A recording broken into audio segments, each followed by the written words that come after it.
I was in Brussels for several months during the spring and summer of 2001 to conduct some research at the Belgian State Archives. Much of Europe would be switching from national currencies to the euro, a unified currency, within the year. A currency union had been decided upon in the mid-1990s, and by 1999, the new euro was already being used in financial markets as a money of account, meaning that it wasn't in circulation, but it was being used in accounting. The euro was set to replace the national currencies on January 1st, 2002. While I was in Brussels, I had a small apartment not far from the archives. I often did my shopping at local markets and noticed that while my transactions were being settled in Belgian francs, prices were also displayed in the yet-to-be-released euro. In this way, citizens of the Eurozone countries could mentally begin to make the switch even before the euro was put into physical circulation. What struck me then, and continues to impress me today, is that in the space of about half a century, Europe was able to establish this unified currency and create an economic union that would span most of Western Europe. Even more than that, the European Union today includes a political dimension that provides its members with a mechanism for unified action beyond simple coordination. But to find the beginnings of the European Union, we'll have to go back to the uncertain days immediately after the Second World War, when so many of the ideas about what the future of Europe would look like begin to take shape. One of the earliest gatherings of the architects of a new Europe occurred in 1948 in the Netherlands. Some 750 delegates met at the Hague Congress to consider what form political cooperation might take in a post-war Europe. While there were many political leaders in attendance, few were currently serving as government ministers. The Congress also included historians, journalists, entrepreneurs, and church leaders. The idea was to bring together a wide range of opinions. The debate boiled down to those who favored a kind of watered-down United States of Europe that had been theorized during the 19th century, as opposed to those who preferred the formation of a classic international organization like the United Nations. The result was the Council of Europe, which combined the characteristics of both, although without forcing member states to give up sovereignty or even allowing the Council to make decisions that were binding on all of them. And this was really the crux of the issue. European states realized that they couldn't return to the individual extremes of economic nationalism that some of them had practiced during the interwar years, but they were unwilling to give up their political independence. So the choice was between an international organization and a supranational organization. And what's the difference? Well, international organizations, such as the United Nations, depend on the voluntary cooperation of their member states. International organizations work together toward a common goal, like peaceful coexistence or social reform, but they have no powers of coercion. In other words, they have no way to force member states to act in any particular way. Supranational organizations, on the other hand, require member states to give up at least some of their sovereignty. They include a mechanism to compel compliance with mandates. Now, why would countries want to accept membership in a supranational organization? This was indeed one part of the discussion at the Hague Congress that troubled some European leaders. There are a number of reasons we could point to that make supranational organizations attractive to states. Among them, I'll list the following. First, to eliminate the threat of war. Few Europeans wanted to return to the extreme nationalism of the early 20th century. Second, a feeling that the small nation state was becoming outmoded and that small nation states had no real voice in world affairs. This feeling was particularly acute once the Cold War got underway. 3, to tap into larger markets on an equal footing with other states. 4th, to allow greater specialization and competition. And 5th, to increase productivity and output by increasing access to raw materials and distribution networks. The United States began pushing for some kind of unified Europe after the Second World War, and the US-funded Marshall Plan to rebuild post-war Europe required at least some modicum of unity, or at a minimum, coordination among the beneficiaries. But European nations had a difficult time finding a common platform. The result was a creation of a variety of often short-lived international organizations. Well, the impetus for the creation of a truly supranational organization in Europe had a lot to do with keeping the peace. And it set out to do so through greater economic integration. You see, following the war, the victorious Allied forces were split on what to do about the defeated Germany.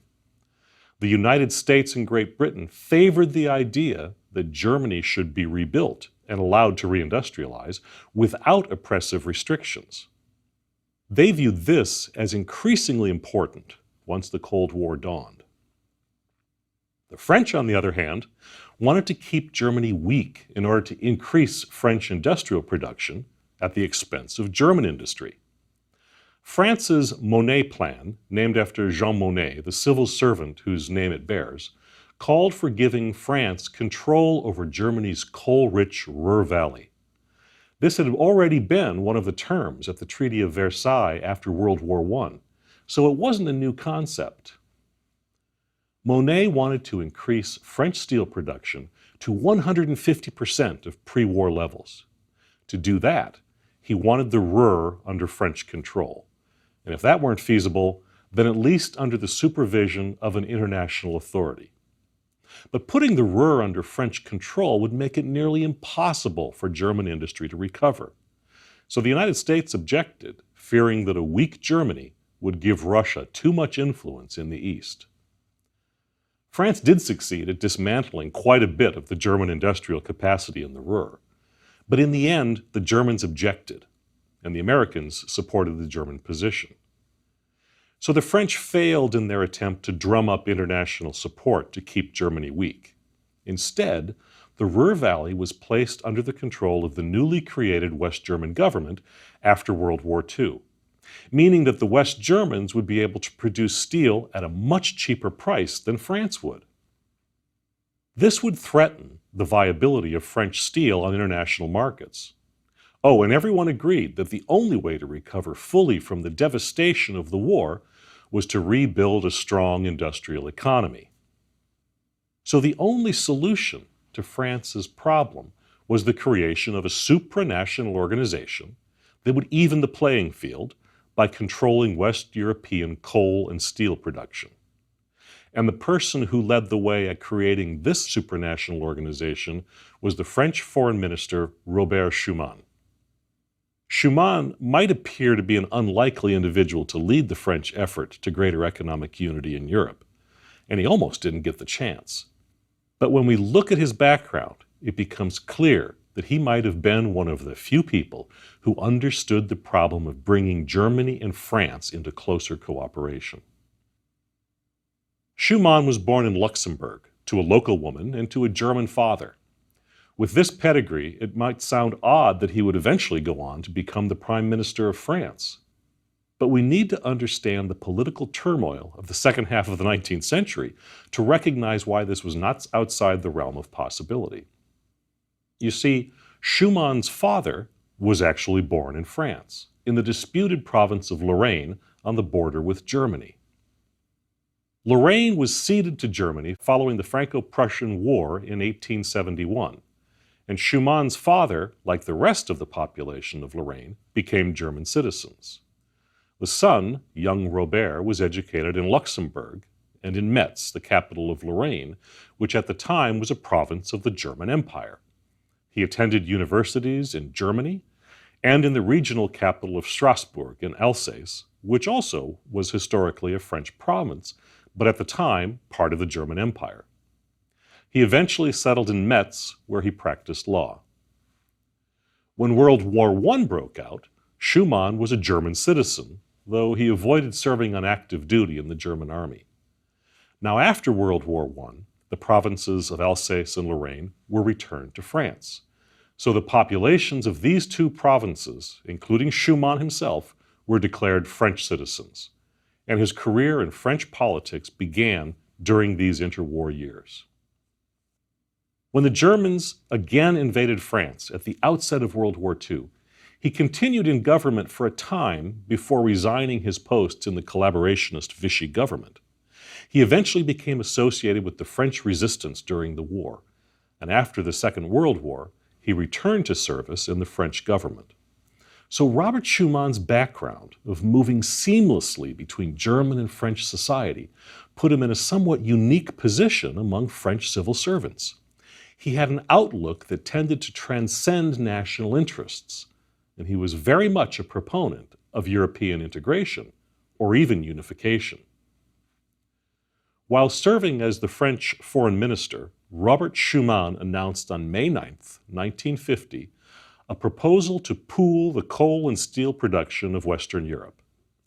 After almost a year of negotiations, the governments of France, West Germany, Belgium, the Netherlands, Luxembourg, and Italy signed a new Treaty of Paris, which created the European Coal and Steel Community, or the ECSC for short. It formed a supranational common market for coal and steel, including coke, iron ore, and scrap metal. Great Britain, by the way, declined to participate in the negotiations or the agreement. While many issues had led to the First and Second World Wars, territorial disputes over the rich coal and iron lands stood at the top of the list. So the territories of Alsace, Lorraine, Sarre, and the Ruhr, held variously by France and Germany over the years, were key to the future of the entire Western European steel industry. And to finding a way to minimize the competition over these territories would go a long way to keeping the peace. Even more than that, Schuman understood that an integrated coal and steel industry would enhance Western Europe's ability to recover after the war and to rebuild. The European coal and steel community created one common market for coal, steel, coke, and scrap metal out of what had been 6 national markets. The organization essentially eliminated internal tariffs on these products among the 6 signatories to the treaty. It also set a common external tariff on coal and steel exports. This might sound rather simple, but the treaty was pretty complex. While establishing a supranational organization with coercive powers, it also allowed for some national interests to be protected within member states. Now, one question jumps immediately to mind. If the European coal and steel community were to be established to decrease the chances that Germany would dominate European coal and steel industries, why would Germany agree to the terms of the treaty? Well, following the war, Germans had little to say over their future. The occupation armies made most governmental decisions, and the Ruhr remained under international authority for a time. When West Germany came into existence in 1949, its chancellor, Konrad Adenauer, wanted to get out from under the restrictions imposed by the occupying forces and to achieve full sovereignty. From Adenauer's perspective, the best way to do that was to cooperate fully with the French and other allies, and to do so on equal terms. The Treaty of Paris provided a medium through which West Germany could participate in deciding its fate. With the creation of the European coal and steel community, the constraints placed on West German coal and steel industries were removed. So one way to look at the Treaty of Paris is to think of it as West Germany participating for political motives and France participating for economic motives. The European coal and steel community's common market began fully functioning in 1953. Over the next 10 years, members' iron production increased by nearly half, from 62 metric tons to 92 metric tons. Trade within the community and with others was booming. But what of the supranational nature of the organization? Were there problems with member states giving up some of their sovereignty? With few exceptions, the organization worked remarkably well. The member states cooperated to uphold the common rules of the organization and even to pay a common tax to support the organization and its mission. In this way, the European coal and steel community proved that nation-states that had been at each other's throats for years could cooperate with one another. It also proved that a supranational organization was a viable solution to the problems Europe faced after the war. But it seems that this might apply only to economic integration. Greater political integration presented a much larger problem for those who envisioned a unified Europe. Now, at about the same time as Robert Schuman was proposing greater integration of Europe's coal and steel industries, the French Prime Minister, René Pleven, proposed a European defense community. The Cold War was now getting underway, and Pleven was concerned about the Americans' plan to allow West Germany to rearm and join NATO, or the North Atlantic Treaty Organization. NATO was formed in 1949 as a check on Soviet influence in Eastern Europe. The French were still distrustful of Germany, and so Pleven's plan would create a European-wide army. Each national unit would report to its own national government, but the German army would report to a combined European Defense Community high authority. The European Defense Community, or EDC for short, called for a common budget and command structure, but the French Parliament was unwilling to cede any authority over its military to a supranational organization. So plans for the European Defense Community fell apart. With the failure of the EDC, the way forward for greater European integration looked to be through economic communities like the European Coal and Steel Community. And it was at a meeting of the foreign ministers of the steel community in Messina, Italy in 1955 that plans were sketched out for what would eventually become a full common market that would be free of tariffs among members. For the next 2 years, the 6 European coal and steel community countries negotiated the framework for this common market. And in May 1957, their leaders signed the Treaty of Rome, creating the European Economic Community, or EEC. The Treaty of Rome was a massive document containing something like 248 articles, 13 protocols, and 4 conventions, most of which needed to be hashed out over years. Ultimately, the goals would boil down to 3 important points. First, the treaty called for the gradual elimination among members of import duties and other restrictions on trade in manufactured goods. It would begin almost immediately, but was expected to take about a decade to accomplish. Second, the treaty asked the signatories to establish common agricultural policies, transportation policies, and social welfare policies.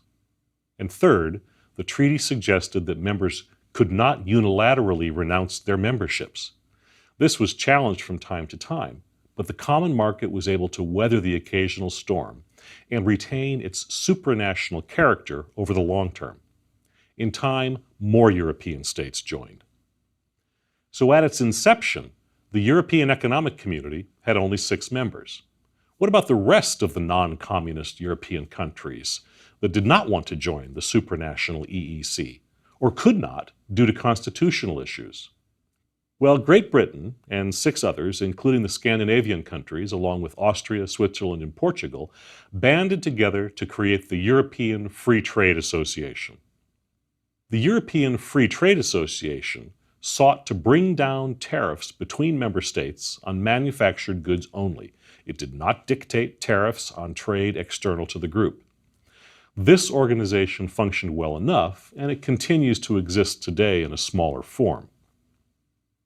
Great Britain and Denmark left the European Free Trade Association in 1973 to join the European Economic Community. Austria and Portugal left the next year. So the next nations admitted to the common market in 1973 were Great Britain, Denmark, and Ireland. Now, Great Britain had been invited to join the European Economic Community and the European Coal and Steel Community from the very outset.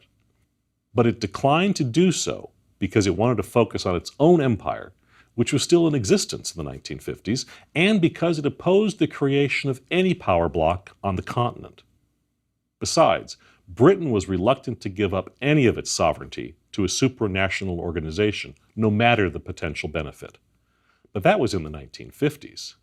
Conditions were very different 15 years after the common market was founded. In retrospect, Great Britain's disinterest in joining the European Economic Community at its inception can be viewed as the biggest mistake the country made following the war.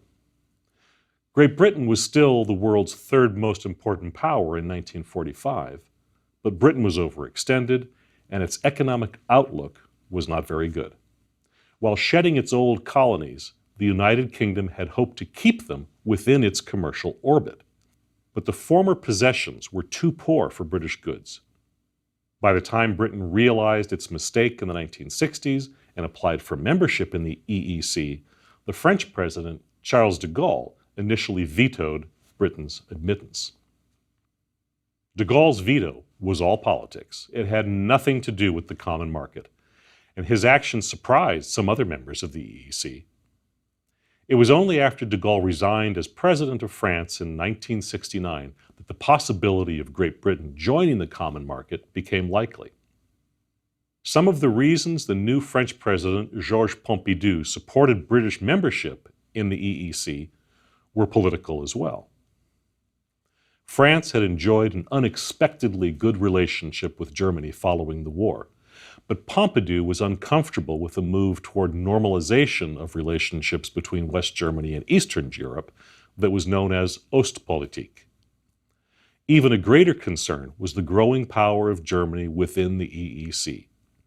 Since the organization's inception in 1957, the French had been its clear leader, but West Germany's growing economic strength brought it to more equal footing. Now the French saw Great Britain as a counterweight to the growing German influence. By the early 1970s, the post-war economic boom years were coming to an end. U.S. President Richard Nixon took the American dollar off the gold standard in 1971 in the face of increasing trade deficits and growing pressure on the greenback currency. Nixon's move essentially ended the Bretton Woods international monetary system that had prevailed since 1944. When war in the Middle East in 1973 sparked a global energy crisis, the United States provided weapons to Israel in response to the Yom Kippur Day attack by Egypt and Syria on Israel in October 1973. And the Organization of Arab Petroleum Exporting Countries, which included the Arab members of OPEC, plus Egypt and Syria, responded by putting an oil embargo in place. Oil prices shot up almost immediately. These two events, the end of the gold standard and the subsequent oil shock, more than any other, plunged the world into recession just as Great Britain was joining the European Economic Community. One of the EEC's chief goals at the time was to create a monetary union over about a 10-year period. But the global recession of the 1970s put a serious strain on the ability of the European Economic Community to function as a supranational organization. That's because its individual members felt compelled to pursue national economic policies. In this environment, monetary union was simply out of the question. And in any event, France and Germany couldn't agree about what character monetary union would take. The Germans wanted a common currency, while the French wanted a more limited arrangement that integrated banking and credit systems. And so, in spite of a variety of proposals, the decade came and went with virtually no movement toward the monetary union. Due to the recession, EEC member states were moving in the opposite direction, toward implementing protectionist measures. This came about even when the whole reason behind the common market had been to eliminate the nationalist economic policies that had caused so much ruin in Europe and led to two devastating wars. The European states were not ready to break up the common market, but caught in the throes of recession and bound to the rules of the supranational common market, the countries got creative in addressing the particular problems each faced. Since tariffs were forbidden by EEC rules, members erected non-tariff barriers to trade, such as regulations controlling environmental and safety concerns, for example. This restricted imports of goods that failed to meet the new regulations without actually setting up a tariff. By the mid-1980s, it was clear that circumstances had changed sufficiently to require a revision to the terms of the Treaty of Rome that had established the European Economic Community. Most European states now realized the only way to avoid the incremental protectionism that was stifling trade within the common market was even greater economic integration. In December 1985, the ministers of EEC member states, meeting at the Council of Europe, agreed to the text for a single European Act. The ministers' overriding goal was the creation of a single market in Europe by 1992. Now let's take a minute to think about what the difference might be between a common market, which is what the European Economic Community established in the years following the Treaty of Rome in 1957, and the single market that the EEC member states proposed now. Well, a common market allowed for the free movement of goods and services by eliminating tariffs and quotas among member states. But as we have seen, a common market falls short of full integration. Member states are free to pursue economic policies as long as these don't violate common market rules. So a common market coordinated some aspects of economic policy, but it did not amount to integration. A single market, on the other hand, goes several steps further. In a single market, all economic barriers are removed, meaning that goods and services and capital and labor can move as freely within the market as they can within a single country. And non-trade barriers that provide some protections under the common market are not allowed in a single market. The Council of Europe hoped to begin implementing the terms of the Single Europe Act by the end of 1986. But constitutional issues in several countries held up passage until January 1987. The Act changed some of the EEC's governmental structure to allow for a majority of members to change policy rather than requiring unanimity. This would prove to be particularly important over time as the number of members increased. Greece joined the EEC in 1981, and Spain and Portugal did so in the mid-1980s. After the fall of the Berlin Wall and the retreat of communism in Eastern Europe, many more European states would set their sights on membership in the single Europe. So by the early 1990s, European governmental leaders were trying to figure out how to integrate EEC members into a single European Union, and what to do with all the Eastern European states that were expressing interest in membership. Many European leaders, including the President of France and the Chancellor of Germany, called for a political European Union ahead of the 1992 deadline for implementation of the single European market. But at a meeting of the European Council in Maastricht in December 1991, a political union went beyond what most member states were willing to do. The pinnacle of the Maastricht Conference was an agreement on the formation of the European Union to begin on November 1, 1993, and the creation of a common currency a few years later. The Maastricht Treaty also set the criteria by which states could join the common currency. For the rest of the decade, participating states sought to make the economic changes necessary to meet the criteria for joining the euro. Now, some members of the European Union, most notably Great Britain, elected not to join the common currency. But by 1998, 11 countries were eligible. The European Union is a supranational organization rather than a superstate. But the provisions of the Maastricht Treaty have created an atmosphere of significant unity. The European Union today unites a single market with standard laws and social services and the free movement of people, capital, goods, and services, thereby eliminating most border controls within member states. In this way, the dream of peaceful coexistence largely became true.